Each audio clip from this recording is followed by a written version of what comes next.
pleased to introduce to you President George W. Bush. Thank you, Rito. Thanks, Reed. Thank you all for coming. What he forgot to tell you is I've known Reed for a long time. See, when I was the governor of Texas, I was worried that we weren't using a reading curriculum that would work. So I said to Margaret Spellings, who is my domestic policy advisor here in Washington, I said, who's the best in the country about figuring out how to teach children how to read? And they said, Reed Lyon. I said, okay, get him up here, or get him down here in this case. He was here in Washington. He came down, and we've had a great relationship ever since. Today we're going to talk about reading, and that reading is more of a science than people think. And the reason we're here at the National Institute of Health is because this facility uses federal taxpayers' money to research, to figure out how to solve problems. We got a problem in America. And the problem is not every child can read at grade level. So we're here to discuss a strategy to insist that every child does read at grade level. To me, it's a national, we have an obligation nationally to make sure this. I'll never forget the reading czarina of Houston Independent School District. By the way, Secretary of Education Rod Page was the superintendent of the Houston Independent School District at the time. He had hired this lady to help teach every child to read. She said, Governor, I want to tell you, reading is the new civil right. That's what I think.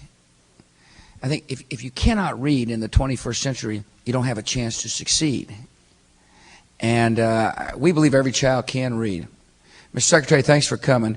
Rod Page is a fellow who was on the front lines of education there as a superintendent in Harris County District. And I asked him to come up and be the Secretary of Education, Reed, because he understands the correct attitude about making sure public schools work.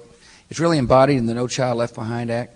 Let me go through you real quick what that act says. It says, first of all, we believe every child can learn. We need to raise the bar and raise the standards. It's what I call challenging the soft bigotry of low expectations. It means basically that when you walk into a classroom full of the so-called hard to educate, you don't quit. That's what it means.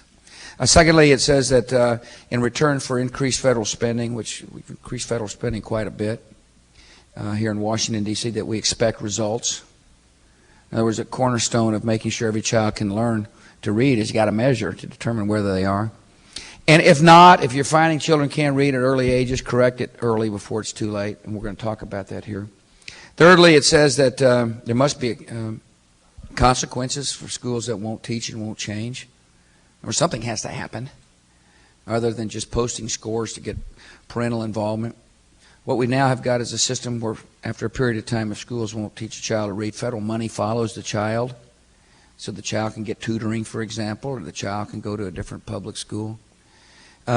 Finally, the cornerstone of good education policy is local control of schools. We're going to hear from some folks from Alabama and Arizona who are great teachers who understand that it's really important for there to be the ability for people to make decisions, to align authority and responsibility at the local level. Governor Ehrlich's with us. I'm sure he's glad to hear that.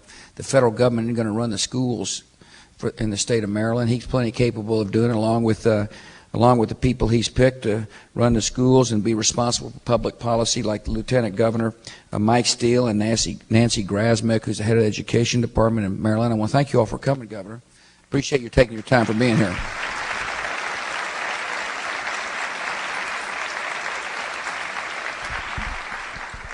I also want to thank Elias Zerhouni, who's in charge of NIH. Elias, I'm proud of the job you're doing. You got a tough job, and I picked a good man to do it, and I really appreciate you being here. I'm glad Claude Allen's here as well as the Deputy Secretary of Health and Human Services. You're doing a fine job too, Claude. Proud you guys are here. Thanks for coming.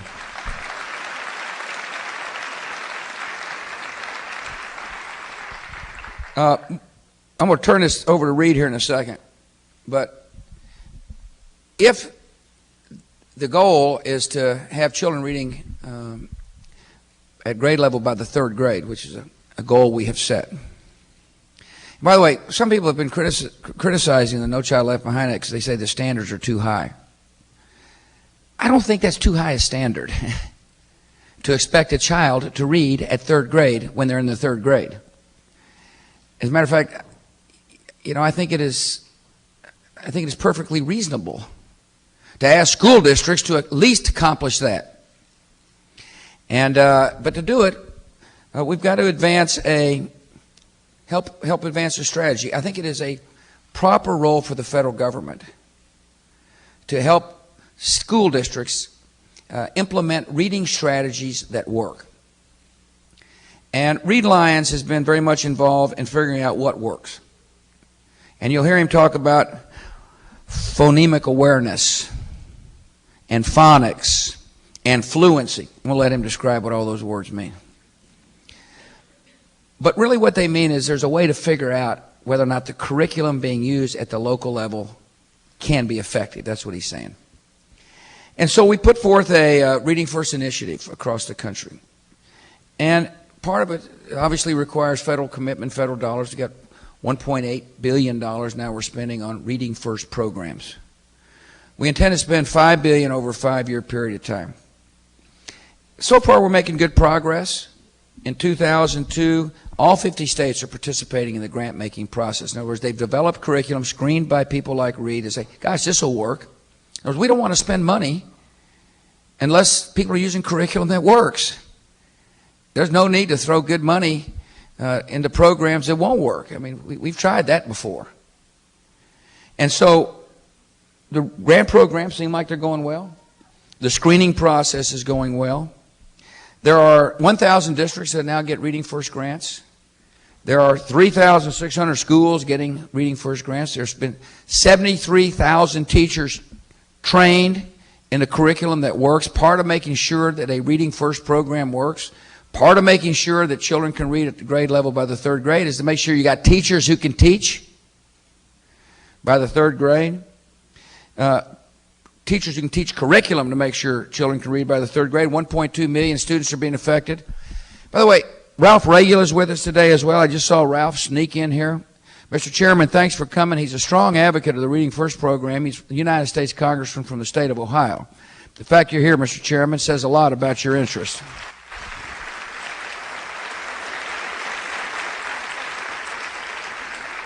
Probably wondering when I'm going to stop talking, but you know how we are when we get a mic.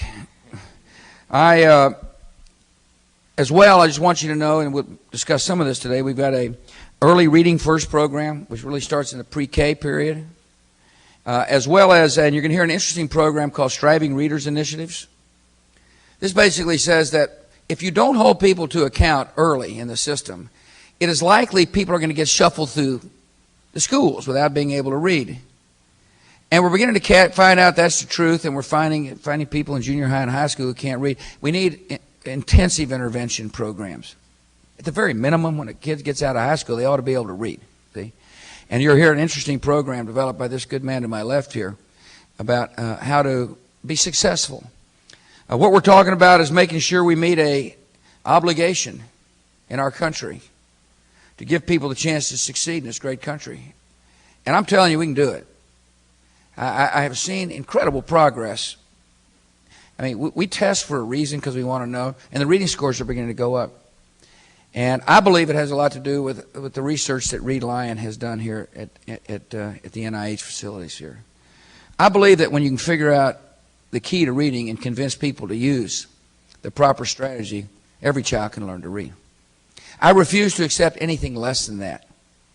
I refuse to lower the bar for kids. And so therefore, my job as your president is to continue to challenge and push and insist on high standards. And we're making progress. Reed, I'm really proud of the work you do. He's about to tell us, what do you do? And how do you do it? Mr. President, as you know from our years of work together, the NIH has actually been devoted to reading since 1965. It's actually picked up some steam. in the last couple of decades, and it could only have been done not by me, but by the leadership provided me from my boss, Dr. Dwayne Alexander, and Dr. Yvonne Maddox. Where is he? Right there. Dwayne. He's pumping you for a raise. And Dr. Zerhouni is in an establishment of world renown that focuses on biomedical research to have reading. Fauci out there, he's doing good work. And what we've been doing for a long time is focusing on common sense kind of questions like, how do kids learn to read? What does it take? What are the skills and abilities, and what are the genetics and physiology that go into it? And given that we have so many youngsters not reading, we're looking at it. Before we started the work that you've pioneered, we were looking at 70% of our kids from poverty not reading at all. A national disgrace. So we had to figure out what it was that kept those kids behind. We knew that as we looked at kids having a tough time not learning to read, the way they felt about themselves just went downhill rapidly. Self-esteem, self-concept. So we had to figure out how to prevent reading failure from ever happening to begin with. And that's where our kindergarten and preschool programs come in. And we had to figure out, as Donna's working on, how to help older kids who still struggle to learn to read, who didn't get the benefits of reading first, and so forth and so on. And what we've learned through all of that is that reading is complex. It requires great physiology, it requires good genetics, but most of all, it requires teachers and adults to interact with kids to give them the foundations to be able to pull print off a page. And yeah, there's some jargony things that go into it. What do kids have to know? They got to know that the sounds that come by their ear, the words that come by their ear, are made of small sounds. That's the phonemic awareness kind of stuff. Because when any of us in this room read a word we don't know, or our kids are starting to read, they have to put sound on top of the letters. That's called phonics. And while that may not be in vogue, it's absolutely critical and non-negotiable. It's in vogue in the White House, I'll tell you that. But as the president said, you can have these skills like sounds and phonics and so forth, but if you don't apply them to the text to be able to read very quickly, you're not going to remember what the heck you read. That's called fluency, and we've been working hard on that, on the genetics of that, on the neurophysiology of that, and on the teaching of that. And to be able to read and understand, kids have to know the words. They have to have good vocabulary, and they got to comprehend what they're doing. And I think all of these folks are good examples of people who understand this science and how it translates into what they do and what they're training their people to do. So we're driving instruction with what we've learned. But I'll tell a story to the folks just very quickly. When you called me down to Texas in 1996 and asked me about what we knew about reading, I was going out the door and you said, well, I've got a lot of kids whose first language is Spanish. What do we know about that? And I came back and talked to my boss, and he said, let's get to work on it. And right now we have the largest research program in the world that is understanding how children whose first language is Spanish learn to listen, speak, read, and write in English. And Dr. Peggy McCardle directs that.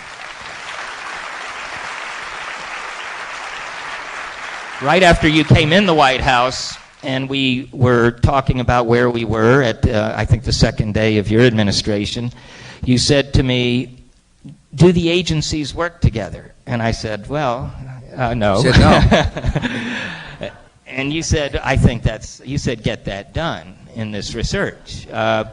And you said, by the way, do we have programs that look at kids from early childhood all the way through to adulthood? And I said, they're fragmented. And you said, get that done. And do it across agencies. And right now we have the largest trans-agency research programs that look at how children, from when they first come on the planet to when they enter their work as adults, learn how to read and write, and if they don't, we can fix it. Rito, I call him Rito. Better be Dr. Lyons here, right? Yes, sir. Okay, Rito. The people are say, well, that sounds good. How do you know it works? And as you know, I'm a how do you know it works kind of guy. People are say, Reed mentioned there is a debate. And governors are very familiar with the reading curriculum debate, and there's some very strong opinions about, what might work, what might not work. I'm the kind of fellow that says, you ought to be able to figure it out pretty clearly. Why are you so certain that your attitude is the right attitude? Well, it's not an attitude. It's converging scientific evidence, which is much different from belief or philosophy, and that's what's traditionally driven our educational policies. The way we figure it out is to look at many kids. We're probably looking at over 60,000 youngsters, and we follow them for many years, and we randomly assign these youngsters to different instructional programs and schools and approaches.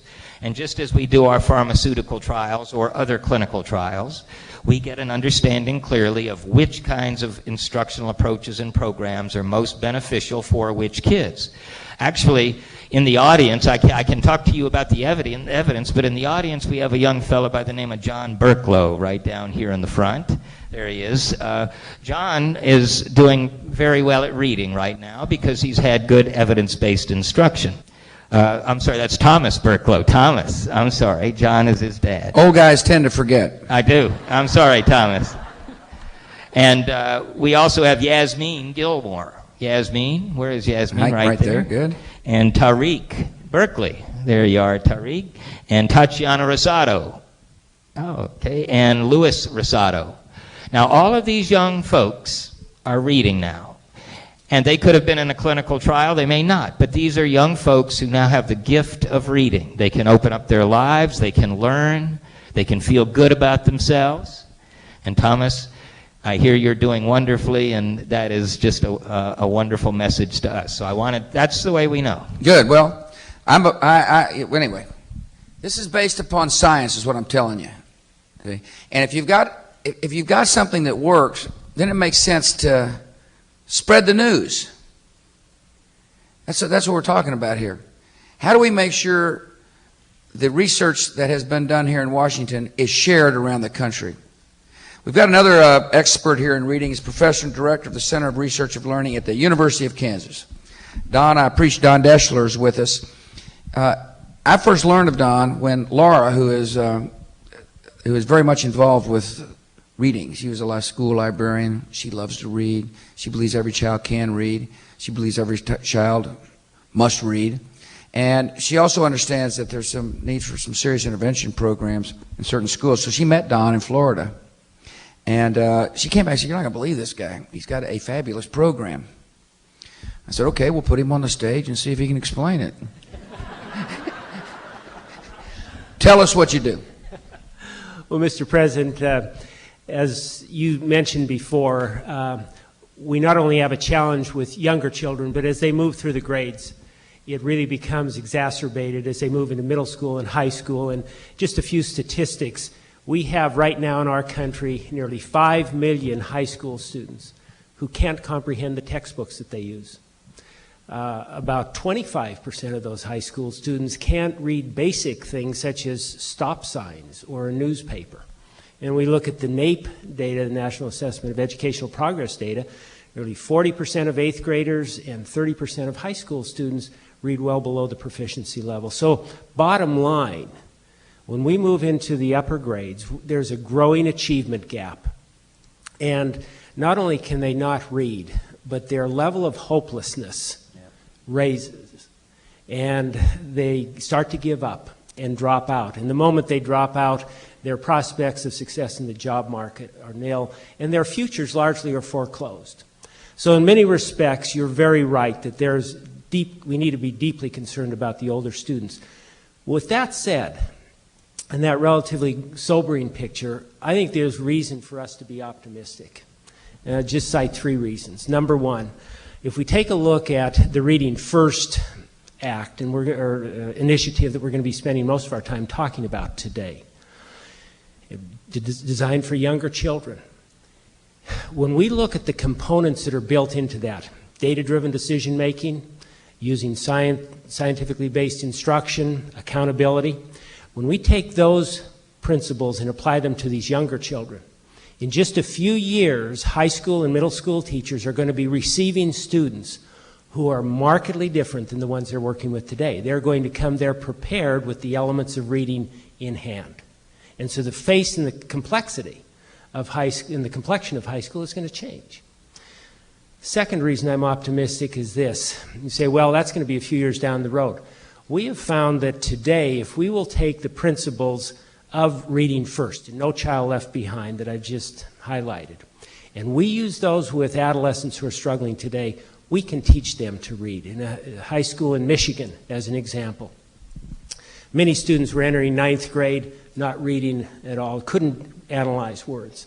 We taught them some strategies developed at our center at the University of Kansas Center for Research on Learning, intensively in their first quarter of their ninth grade year. Within a matter of weeks, they were reading at grade level in terms of word analysis. Now, those youngsters are now on a different path than they would be if they were going down that path of hopelessness. A third, and it just might, Sure. Go ahead, Mr. Well, President. I was going to say, so what did you have to do to get the Michigan school to, did you design a curriculum? Did you have teacher training? What was it? It was a combination of those things. Through multiple studies at our center, we developed various instructional practices that embodied these principles of data-driven decision-making, well-designed instruction that was taught intensively, set high expectations for students, which is critical, get them involved in the instructional process, hold all the teachers that are working with them accountable for results and using those strategies on a regular basis, and students' eyes start to light up and they start to learn. Another key is strong administrative leadership. Arlen Zach, the principal there, made some tough calls. It's a poverty school. He made some tough calls where the limited resources were going to go, and they were going to go to reading, and they were going to go to writing. Also in that school, we taught students the writing curriculum that we've developed for 3 years, preparing them to take the state assessment in 11th grade. In that school, 96% of the students successfully passed the written exam, compared to 74% for comparable schools in the state. So we can teach students how to learn. The other reason that I'm optimistic is your Striving Readers initiative. I believe for the first time that represents a directive to middle schools and high schools that literacy is important. And we've got to make it a top priority item. And I think that initiative gives us the framework and the foundation upon which to build some very significant things, such as we're going to hear about in Reading First in just a bit. Yeah, thanks. Gosh, glad you came. Glad Laura told me about you. I love your attitude. What he's talking about, this initiative, the intervention initiative, to make sure junior high students and high school students at least have the capacity to read, is something I've sent up to Congress, Mr. Chairman. We need to get it funded. He's got a program that works. The role of the federal government is to fund the capacity for districts to take the program, implement it, and make it happen. It's I agree with you that because of the reforms that are now in place, high schools are going to start seeing a more literate population. The problem is we got a gap, and we got to make sure that we do everything we can to intervene and help those kids. It's if you can't read, it doesn't matter. That's just simple as that. I mean, I know that doesn't sound very nuanced or sophisticated, but it's true. It's the absolute truth. And we're here talking about making sure everybody can. Governor, I want you to pay attention to this program, because I bet you there's some schools in the state of Maryland that could use a little intervention, particularly at the junior high and high school level. This works. And this good man here has taken a scientific approach to developing a curriculum, which is relatively easy to implement, I would guess.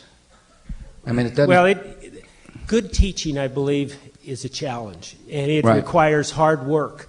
But if we follow known principles of instruction, the payoff is enormous. Yeah. I'm glad you brought up Michigan, because Faith Stevens is with us. She's the Reading First coordinator for the whole state, right? It's a big job. I'm really glad you're here.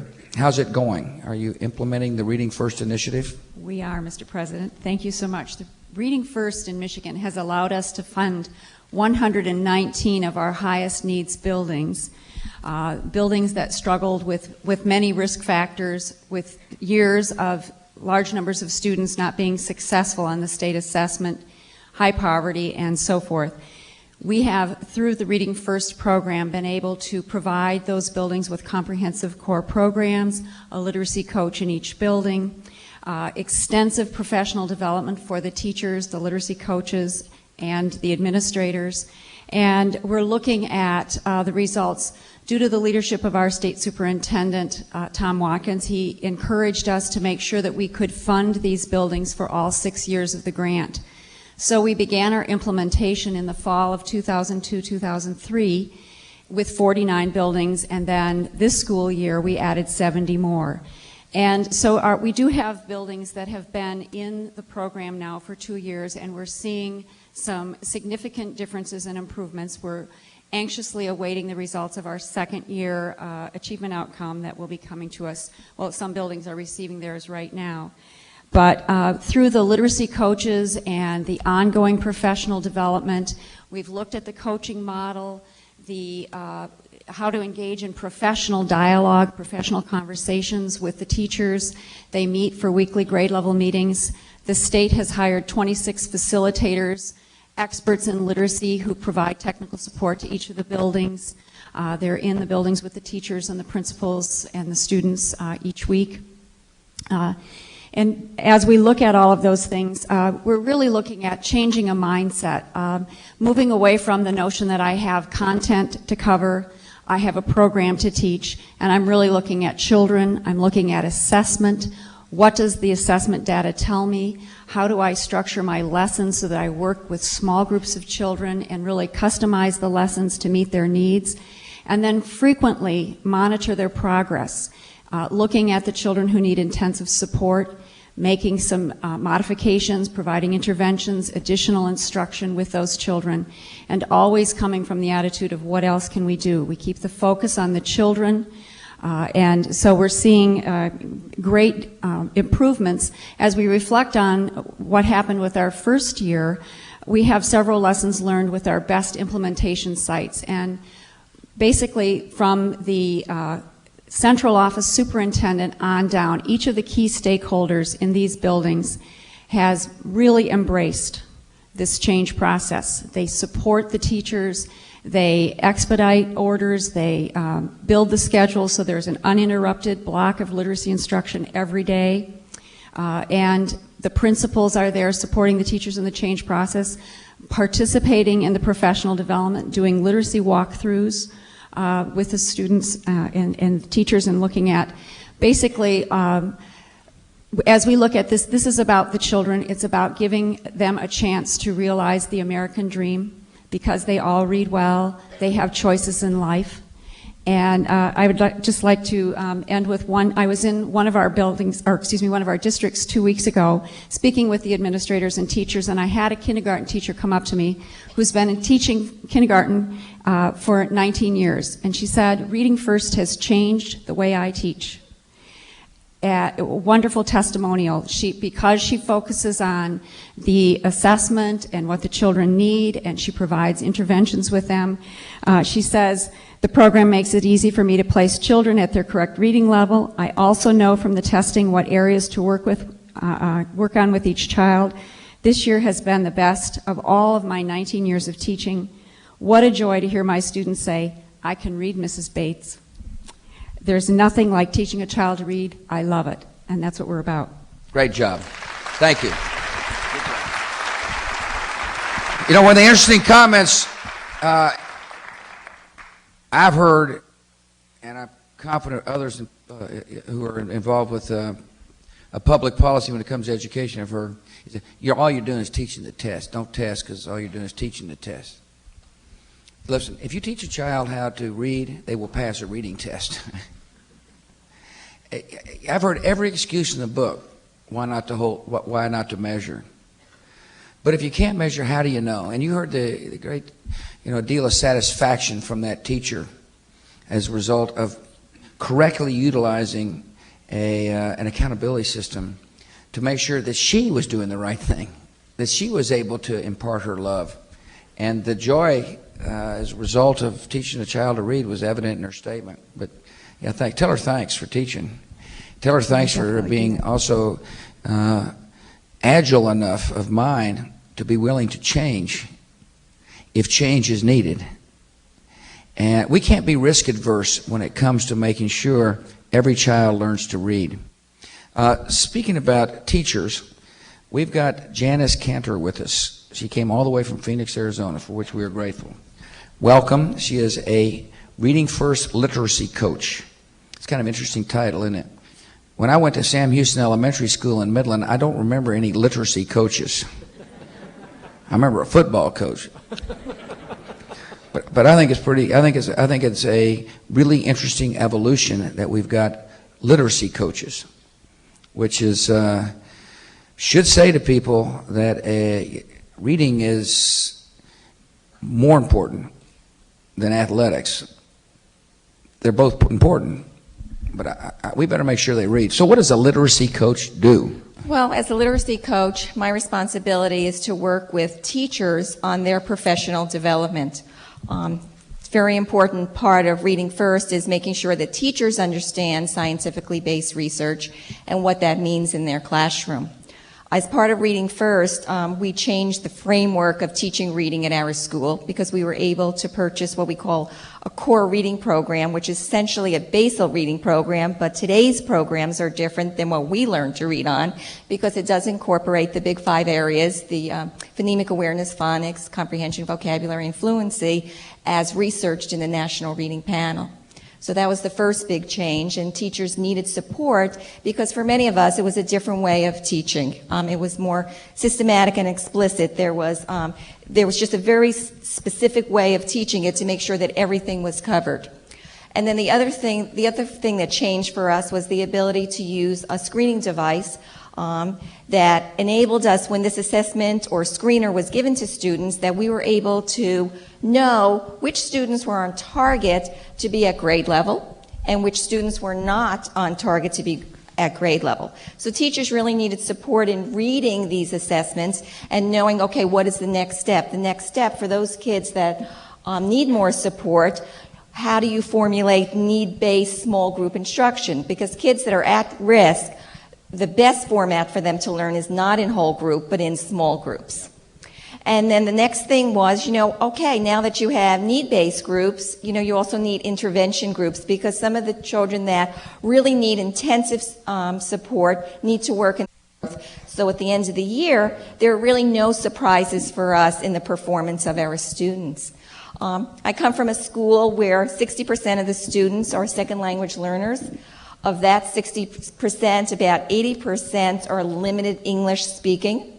We have a very high mobility rate, about 40%. So we've had a lot of challenges, but in spite of that, when I walk into kindergarten and first grade students' rooms and I see their reading behaviors, it's not something that I've seen before. I mean, kindergartners getting ready to read or reading, they have those skills in place.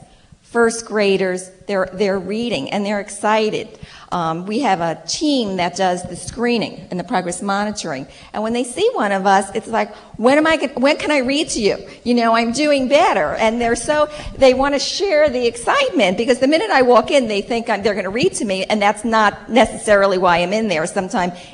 Most of the time, it's really to support the teachers. My role as a literacy coach is that 80% of my time is spent with the kids in the classroom and the teachers to, just to support and to dialogue and to make sure and to share effective teaching strategies with teachers and how to effectively teach reading. Fabulous. Thanks for coming. Pretty strong spirit, isn't it? I really appreciate that. Thank you for being here. I think one of the things we have to address is why teacher colleges aren't teaching reading teachers how to teach in the first place. So you don't need to retrain. And maybe that's another project for you, Reed. Maybe it's my project. But thank you for retraining teachers. Listen, teachers are really loving people, and they care deeply about their profession and their desire to pass on knowledge, and sometimes they just don't have the skills to be able to do so. It's got to be frustrating. It wasn't frustrating if you didn't measure because you didn't know. But then when you start using an accountability system, it all of a sudden points out that, oops, maybe I ought to find a new skill so I can do my job. We've got Cynthia Henderson with us from Montgomery, Alabama. Really glad you're here. Cynthia is a kindergarten teacher. And she went through the Reading First training program. And why don't you tell us what that was like? As I understand, it was like slightly intimidating to begin with. Is that an accurate assessment? Actually, it was. We went through initially 2 weeks of training with the Reading Initiative program, teaching us how to teach our children. The program is actually called Read Well. And our job is to teach them not just to read, but to teach them, Mr. President, to read well. And it was grueling, but we did it. I want to talk about, if you don't mind, experiences in my classroom. Yeah. I am so grateful that initially, as I said, when I went in there, it was intimidating. It was a lot of resources, a lot of material that they were throwing at us. But expectations for the children were so high, the children rose to the occasion. Mr. President, I would like to announce that my children 100% benchmark across the board in letter naming fluency, in initial sound fluency, in phoneme segmentation, across the board 100%. And these are 5- and 6-year-olds, and every last one of them are readers. Yeah. And I am so excited that for 2 years straight, the principal of my school has made sure that we get the training that we need to go into these reading camps, and it's so very exciting to me. I just got a fire lit under me. And I am so excited about getting back in for the next year. Implementing, I was told initially that I was going to go to first grade, but right before I got here, I found out that they're going to keep me in kindergarten. I'm just excited. I'll be also teaching summer school to help those other children that did not benchmark to benchmark. Yeah. So I'm just so excited about that. It's so much. At the beginning of the year, I saw some of my children come into my classroom, and they didn't even know they could recognize their letters, but a lot of them just did not know their sounds. So after working with the program and teaching them their sounds, I've got children who every little thing that they did, we were taught to praise them. Every little thing that they did, even before they benchmark, I give them a high five. And that just lit a fire under them. So now at the end of the year, they've all benchmarked. As a matter of fact, I got my results right before I came here on Monday at our last faculty meeting, and they have maintained 100% benchmark. Yeah. Benchmark means they met expectations. They met every expectation for the entire year. And so what she's saying is she's kind of sent these little fellows and little ladies off to a glorious future because they've got the foundations for reading. And you know, because I work at a school that's where most of the children that are enrolled there are either on poverty level or below poverty level, it means so much to me because some of them are going to be the first ones in their families to even attend college. There you go. It is so exciting that they're so excited about reading. And I think it's all about changing a school that changes a community, that changes a whole city, that changes a state, that changes a whole nation. There you go. Of readers. I agree. One of the things that's very important in the measurement system is to do what they call disaggregate the data. See? Some districts didn't like measuring specific groups of people because you could pass the standards if you lumped everybody together. But that didn't tell the whole truth about who was learning and who wasn't learning. And so as part of the new accountability system, the No Child Left Behind Act, we break out based upon race. It's really essential we do that. It's really important. If you don't do that, you're likely to leave people behind. And that's not right. There's an achievement gap in America that will be closed. Must be closed and will be closed. It won't be closed unless you're honest about the achievement gap.